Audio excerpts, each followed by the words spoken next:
Garuda Kitchen World exclusive stainless steel సామాన్లు wholesale and retail Aziz Plaza in Hyderabad. Congress ఇచ్చిన 6 హామీల్లో భాగంగా అర్జెంటుగా అమలు చేసిన మహిళలకు ఉచిత బస్సు ప్రయాణ పథకం ఆటో కార్మికుల్ని ఇబ్బందుల్లోకి నెట్టేసింది.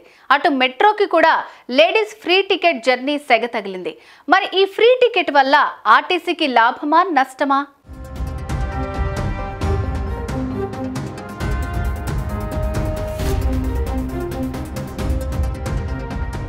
మేము అధికారంలోకి వస్తే తెలంగాణ రాష్ట్ర మహిళలందరికీ ఫ్రీ బస్ జర్నీ అంటూ కాంగ్రెస్ చేసిన వాగ్దానం లేడీ ఓటర్లను బాగానే ఆకట్టుకుంది. తటస్థుల్లో చాలా మందిని ఫ్రీ బస్ జర్నీ పథకం అట్రాక్ట్ చేసింది.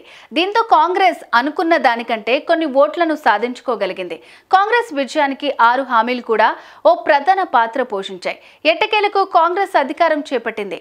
రేవంత్ రెడ్డి ముఖ్యమంత్రిగా ప్రమాణ స్వీకారం చేసిన వెంటనే ఏమాత్రం లేట్ లేకుండా ఆర్టీసీ బస్సుల్లో మహిళలకు ఫ్రీ జర్నీ పథకం అమల్లోకి తెచ్చారు. ఈ పథకం అమలు మొదలుపెట్టిన మొదటి రోజే ఆర్టీసీ బస్సులన్నీ ప్రయాణికులతో కలకల్లాడాయి.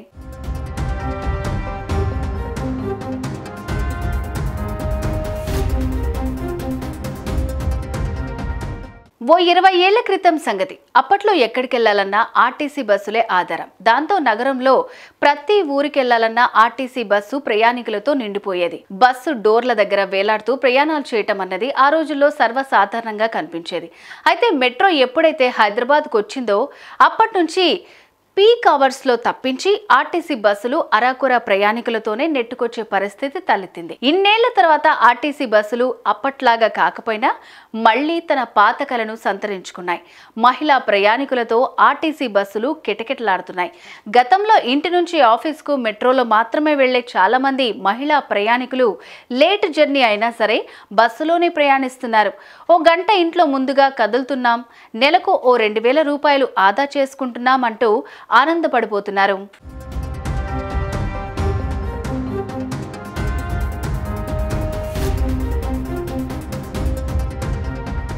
మెట్రోలో మామూలు సమయాల్లో సీటు దొరకటం అన్నది ఓ 50% గ్యారంటీ. ఆఫీసులకు వచ్చే పోయే వేళల్లో అయితే సీటు కాదు కదా, ఫ్రీగా నిల్చోటానికి కూడా వీల్లేని పరిస్థితి. ఇప్పుడు సీన్ మారింది. పీక్ అవర్స్ లో కూడా మెట్రో ఎక్కే ప్రయాణికులకు సీట్లు దొరికే పరిస్థితి కలిగింది. ఇది మెట్రోలో ప్రయాణించే మగ ప్రయాణికులకు కాస్తంత ఊరట కలిగించే అంశంగా మారింది. గతంలో ఆర్టీసీకి యావరేజ్ గా 40% మాత్రమే ఆక్యుపెన్సీ ఉండేది. ఈ ఉచిత ప్రయాణ పథకం వల్ల అది మరో 15% పెరుగుతుందన్నది ఆ సంస్థ లెక్కలు కడుతోంది.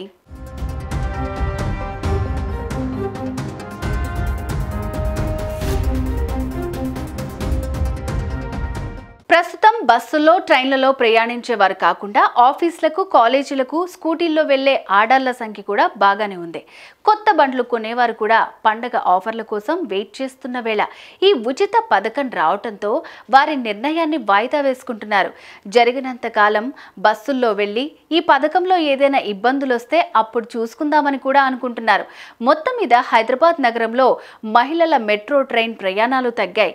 అటు రాష్ట్రంలోని ఇతర నగరాల్లో కావచ్చు, ఇటు గ్రామీణ ప్రాంతాల్లో కావచ్చు, ఆటో వాలాల ఆదాయం మాత్రం సగానికి సగం పడిపోయింది. ఆటో వాలాలకు ఏడాదికి 12,000 రూపాయల ఆర్థిక సాయం చేస్తామంటూ కాంగ్రెస్ ప్రభుత్వం ఇచ్చిన హామీని సక్రమంగా నెరవేర్చినా వారికి పూర్తిగా న్యాయం జరగదన్న అభిప్రాయం వినవస్తోంది.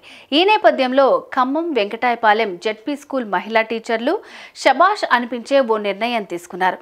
బస్సులో ఫ్రీ జర్నీ తాము ఉపయోగించుకోకూడదు అంటూ నిర్ణయించుకున్నారు. తమలాగే పెద్ద జీతాలు తీసుకునే వారంతా ఈ విధానం పాటించి ప్రభుత్వానికి సహకరించాలంటూ వారు ఓ రిక్వెస్ట్ కూడా చేశారు. మరి ఈ వినతిని ఎంతమంది స్వీకరిస్తారో చూడాల్సి ఉంది.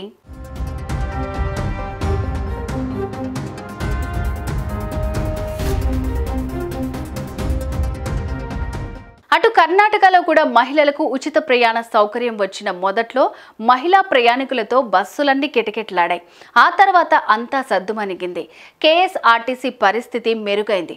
మరోవైపు బస్సు టికెట్ ఫ్రీ కావడంతో తెలంగాణ ఆడపడుచులు వారి కుటుంబాలతో కలిసి రాష్ట్రంలో ఉండే దేవాలయాల సందర్శనకు బయలుదేరారు.